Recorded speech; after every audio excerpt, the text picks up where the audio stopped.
Close your eyes for a moment and travel back to a winter's day in 1958, Manchester. A city draped in gray skies and dreams painted bright red. A team of boys, barely old enough to shave, carried the weight of a city's hope on their young shoulders.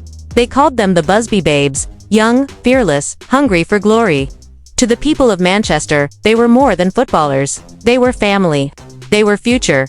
Every Saturday, the stands of Old Trafford came alive with the chants of fathers, sons, and grandfathers, all watching these boys play a kind of football the country had never seen before. Bold, fast, beautiful. They beat the strongest, danced past the best, and laughed in the face of giants. The Busby Babes were not just winning games, they were rewriting what it meant to be young and fearless in a country still healing from war.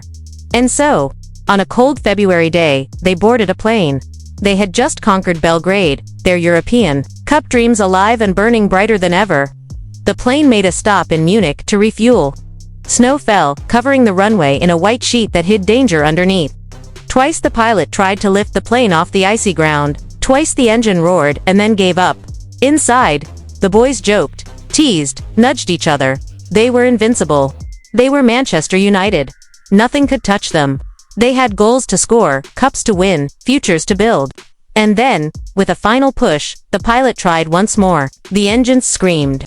The wheels cut through the snow, but fate was waiting just beyond the runway's end. In an instant, dreams turned to fire and metal. The plane smashed through a fence, tore through a house, and silence fell where laughter had lived. Flames licked the night sky as rescuers ran through wreckage, searching for life in a graveyard of broken wings and shattered hopes. 23 souls never made it home that night. 8 of them were boys who had made Manchester believe in magic again. In the days that followed, a city wept. Fathers held their sons tighter. Mothers left a light burning in empty bedrooms. Old Trafford stood quiet, a fortress mourning its fallen heroes.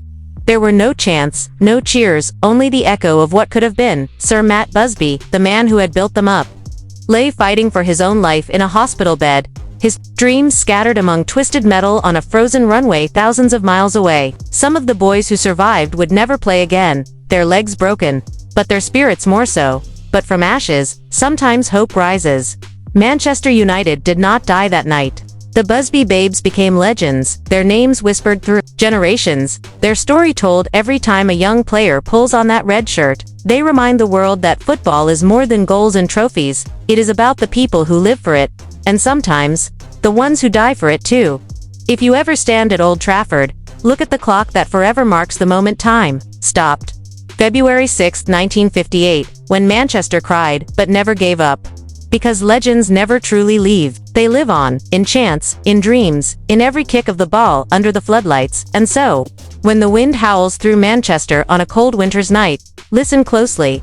You might just hear the laughter of boys who flew too close to the sun and paid for it with everything they had.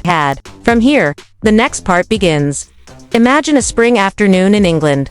April 15, 1989. The sun peeks through gray clouds, and thousands pour into Hillsborough Stadium. Fathers holding their sons on their shoulders, friends laughing as they pass through turnstiles, mothers waving them off with hope that tonight they'll be home with stories of goals and glory. This was more than a football match, it was a ritual. A promise that for 90 minutes, life's worries would disappear behind chants and cheers. Liverpool was there to win. They were giants, then kings of English football. Their fans were family.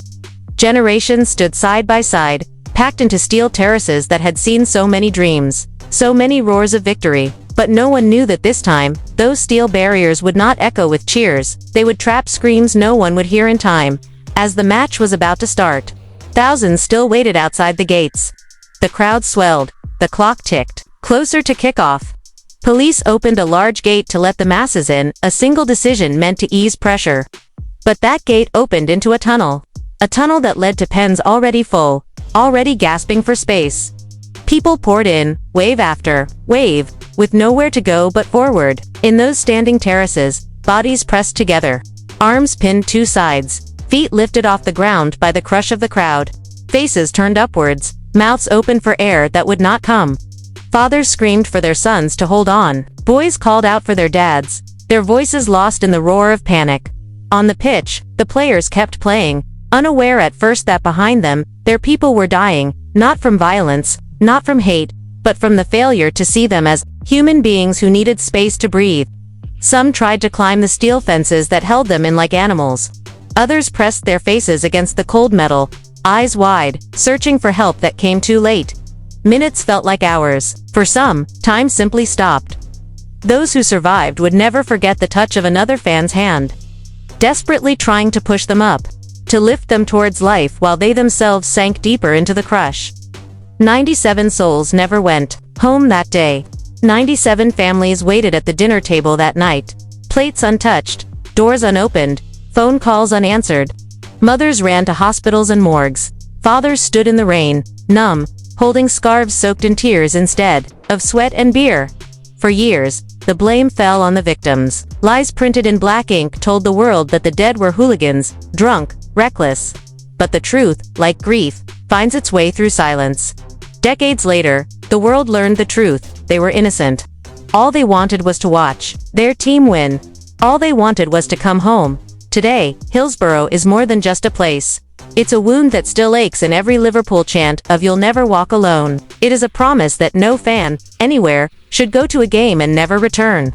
It is a reminder that behind every ticket stub and team song, there is a heart beating. A life that matters more than any match ever will.